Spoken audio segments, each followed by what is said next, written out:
Adam Kramer, Bleacher Report, National College Football Analyst. Adam, welcome to a disappointed Tuscaloosa, Alabama via the radio airways. Oh, you sound great, though. You don't sound as bad as I expected. You sound, maybe there's some life in there, right? The sun, it was a beautiful day here in Tuscaloosa today. I mean, it was like in 70s, okay? I mean, it was warmer here than it was in Tampa, man. Good. No kidding. Yeah, so it was I guess that put us in a little bit of a good mood, but it's been a rough few hours, man. I'd love to get your thoughts on the game. What went wrong for the Crimson Tide? Well, there's a few things, and watched the game again yesterday finally, and just looking back, the inability to adjust after the Scarborough injury specifically. And you could argue that there was an issue before he went down, but you could have rode him the entire night. You know, it just changed there, and it just changed dramatically. And there was a lack of balance. There was a lack of rhythm. I thought that this to me really is the origins of it. Those 3 and outs, those really quick offensive series that took almost no time off the clock. You run 99 plays on the other side, and that's the problem. Is that it's not, you got to give the defense some, what are they supposed to do? When you get 99 plays running up against you, you could argue that that's certainly part of the defensive fault, that they have to make some plays to limit some of those drives. Yes, but the offense has done some really tough asks, and I think that was where it kind of snowballed. Is that you had one side of the team struggling in a lot of ways, and you had the other side that just at some point, and you look at the bodies and the expressions at the end of the game for the Alabama defensive players. I mean, they were still going hard, but there was not much else to go with. And I think that really is kind of the origins of how this came to be. Let me go to Jalen Hurts a little bit. How concerned are you with him as you look at him as a passer, to trying to get him to that next level as a passer? Because let's just be honest, he's got to improve on throwing the football. I would say, yeah, I'm concerned, but I'm realistic. I mean, he's a true freshman. I mean, and if you watched him throughout the year, I don't know if you're necessarily shocked by all this, maybe a little bit by the total lack of production, but a lot of what he did is kind of what he did all year, and made some throws, seemed to settle into games, which he didn't do here, got by in his athleticism, got by in the fact that his defense would put him in a position where he would do so well. But look, I don't think you sell this guy yet either. I mean, you're bringing in a kid into it that's going to push him. I think that's good for him. You have an offensive coordinator that, to me, is going to teach, not just coach, not just call plays, but teach. I think that's a really big difference here. And Steve Sarkisian now, man, if you can get this kid to develop, and there's still time. Again, I want to preach patience, even though today it's probably difficult to do because patience sort of left to go smoke a cigarette out back while a national championship was lost. But we have to give this kid the appropriate time to develop. They're not supposed to, quarterbacks of that age, and specifically that skill type in terms of, we knew that the throwing wasn't developed yet. That's something he can grow into. But is he going to do it like Lamar Jackson, who became worlds better as a passer this year, despite the struggles at the end, or is he going to be a guy like J.T. Barrett, who is electric at times but just doesn't develop at others? And I think that's what we're going to find out here in the next 12 to 24 months. As we move forward right here, we're talking with Adam Kramer, BleacherReport.com, National College Football Analyst. Let me go back and ask you if you second-guessed Nick Saban in making the transition with Lane Kiffin. Should he have done it after the SEC championship game? Could he have been able to tolerate maybe Lane Kiffin for another week? What's your thoughts on that and making that transition? I don't. I really don't. I'm not sure if he would have had. And I guess you can now. The results say that any alternative could have been better, and yet I'm not sure what else you could have done that would have made Jalen Hurts a better thrower in a week or 2 weeks or 3 weeks or however.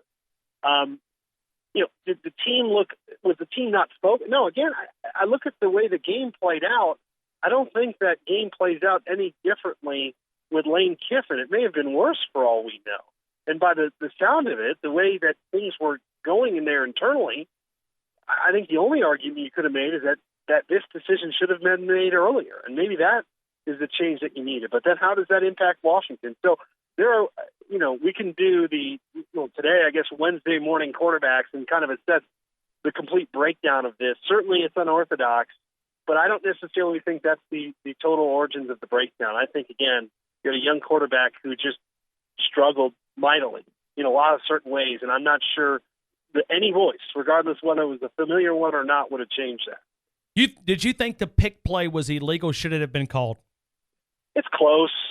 I mean, I see so many of those throughout the year. I do think we need to better verbalize or rule-wise dictate what is a pick and what is not, because that's like a known play in football. It happens all the time. If you watch as many games as I'm sure as you do, as I do, you're seeing that a lot, and you're seeing that in big moments because it's effective as heck when you can run it right.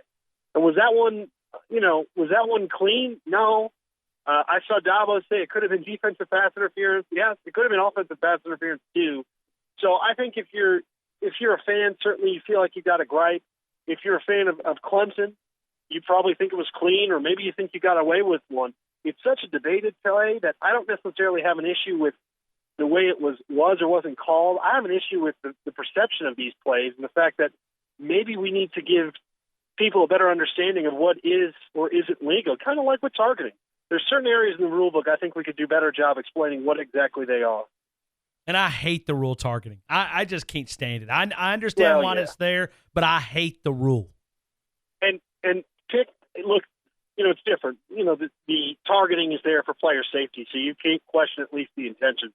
Pick play, you could argue, hey, I shouldn't be able to just run into a guy in a game. I mean, that's like an interesting fundamental argument, I suppose. But again, if you watch in every single week, you see people wide open like that all the time because it is common. Not that it's right, but it is sort of widely accepted. Alabama's used it to win games. I mean, I've seen it here in Tuscaloosa several times. Absolutely. But, it's a great play call. It is, and according to Deshaun Watson, it was one that they practiced all year, and they just put it in for that right moment. I think one of the areas, if Tony Brown falls down, but he's so athletic, I think it sort of caught up with him a little bit, because if he falls down, I think that penalty's called. But he avoided that and sort of stayed on his feet, and I think that was one of the reasons why the judgment call was not made. It's a great point. The optics of it didn't help Alabama at all, and him not looking, his body adjusting the way it was really got in the way of it, because I do think that is something in a split decision, and the official knows what's going on. He knows what kind of play it is. That is something that you work in your favor. It's like a flop in basketball. Not that would necessarily be a flop, but if you, for some reason, and also Cam Newton, the way Cam Newton is policing the NFL, a lot of that is what is his body doing to adjust, and is that enough to call it? And had it been differently, you're right. We may be talking about a game that went into overtime. Let me go to another couple of things here. You've read an article here talking about introducing college football's new superpower, Clemson. People are mad at that. Yeah, I'm really I want to get your thoughts. I mean, sure. Let me ask you about this. I mean, you think this team can sustain success and be here again? Yeah, and let me be clear on superpower, because Alabama fans did not like me for that, and I understand. It's hard to, in an article you're writing at 2:30 in the morning, whatever heck time it was, they didn't start that game earlier. It can be hard to relay your complete thoughts. Alabama is a superpower. Okay, Ohio State, Florida State are superpowers that are operating at a high level now. Clemson, from a perception standpoint, is not regarded as one of these teams. And by the way, Alabama is a different kind of superpower in its own category right now. Everybody else is sort of playing for relevancy. The way Clemson has been building, they've been acting like one of these teams. A lot of this is just money. You know this, being the way Alabama spends. You got to spend to earn. You got to spend to win. You hire good people with big money. In turn, those people hire good people around them with bigger money. Clemson's been doing that. They were paying Chad Morris more than $1 million to be an offensive coordinator long before this was a common thing. Okay, their $55 million facility opens up here in a few weeks. That's going to be state-of-the-art, or at least stack up to Alabama's and Oregon, some of the other great ones. Okay, they've committed financially to their program, and now they're recruiting. Now they're developing. This is, the third, fourth year in a row they've been able to replace members of the defense. Maybe not to the same degree that an Alabama can, but to a point where nationally you have to say this team is there. They've got the top quarterback committed in 2017 and 2018. Okay, this doesn't mean he's going to be Deshaun Watson, but these are kids that people I talk to like a lot. They are acting like a team that belongs. Does it mean that they're going to replace so much production, win a national title next year? Absolutely not. But they're going to be relevant, I think, from a year in and year out standpoint, maybe more than others do, because of the fact that they've been preparing for this moment long before it actually came. We are talking right now to Adam Kramer, BleacherReport.com, national college football analyst. Let me ask you about a 4-hour and 10-minute game. Is that too much? I mean, it's not just one game. It's throughout the year. We got close to 5, I think, with one of the other games, Texas A&M, Tennessee, with all the overtimes. 4 hours and 10 minutes, I don't know what the average was, but we're playing a lot longer. We're replaying things a lot longer. We've got a lot longer TV timeouts. At the end of the day, fatigue sets in. What do you think about a longer game? Is it good for college football, or do we need to make an adjustment? We got to make an adjustment, because I know that was an epic all-time game, but not all that game was epic and all-time, and that's too long. You cannot start a 4-hour-plus game at 8:30 on the East Coast. Now, I don't want to sound like an angry media member who has a deadline, even though I kind of was, or an old man, which I kind of feel like now, but it's not good for the sport. I mean, you've got the next generation of rabid college football fans and kids under the age of 15 who fell asleep. I can't tell you how many people who I talked to this week say, man, that was a great game. I wish I would have stayed up through the whole thing. You know, and again, I'm in a different area. No one in Alabama was falling asleep during that game. But from a national standpoint, you can't be putting your best product, one of the best games ever. Look at the rating it did. You had a rating, you had one of the best games, college games we've ever seen from a championship standpoint. And your rating was down from last year. And that's because of the timing, and it is because of the fact that every single replay, every little moment that you can't scrutinize, you're stopping. Now, at one side, I like the fact that they're trying to get it right. If you're going one way or another, that's how you got to do it. It's an important game for both teams. You want to try to get it. On the other side, you were there. You saw some of the plays they replayed. They had no business reviewing some of those calls. You know what I mean? There's no business reviewing some of the catches or drops or whatever. Just try to get it right. Try to speed up the play a little bit, because I'm with you. I'm assuming you're in that point. I thought that you could have trimmed off 20, 40 minutes off of what would have, no matter what the time would have been, a really epic game. Well, 3.5 hours is different than a 4-hour and 10-minute game. I mean, for someone who knows a little bit about human physiology, fatigue Yep. It leads to injuries. If they want to talk about safety bull crap that I hear all the time, Yep. Fatigue is a injury factor, a huge one. And the longer those players are out there standing up for 4 hours, it's physical game, 99 plays. I'm not making an excuse just for that game. It's around college football. It needs to be adjusted. Is Alabama held to a different standard? And here's why I'm asking this question. 3.9 penalties per game on opponents throughout the season. I watched it game after game. This defense so great, and teams didn't hold against them according to the officials. It's the least opponents' penalties of any other college football team in the country by far. It's not even close. When you talk about the math, Alabama's 128 out of 128 opponent penalties. Are they holding Alabama to a different standard? That's fascinating. I did not know that stat. And I'll say this. I mean, those numbers would tell you that probably that something, Alabama is maybe being viewed a little bit differently. For a team as productive as it is, there's an interesting correlation to be made. Now, I would love to dive into that deeper to see if there is something there. And when you originally asked me, I thought you were going to talk in terms about expectations, which are wildly different. There's no question that the people monitoring this game know exactly what's at stake and what exactly Alabama has done or will do or is doing in the moment. So do I think the officiating could be different? I don't necessarily have any direct knowledge of that way. And you guys watch every Alabama game, but certainly you're watching more replays, more film than I. I will say that is an eye-opening number to hear, and it's not one that I think is just coincidence. Well, and it's something actually I would pursue. Well, I think about it like this. I mean, that defensive front, and I know they call holding when they want to call holding, and they just do. Yeah. Okay? Unless it's just some kind of takedown. Exactly. Right. They don't call holding a lot. But that unit, didn't hold Alabama's defensive front one time? One time?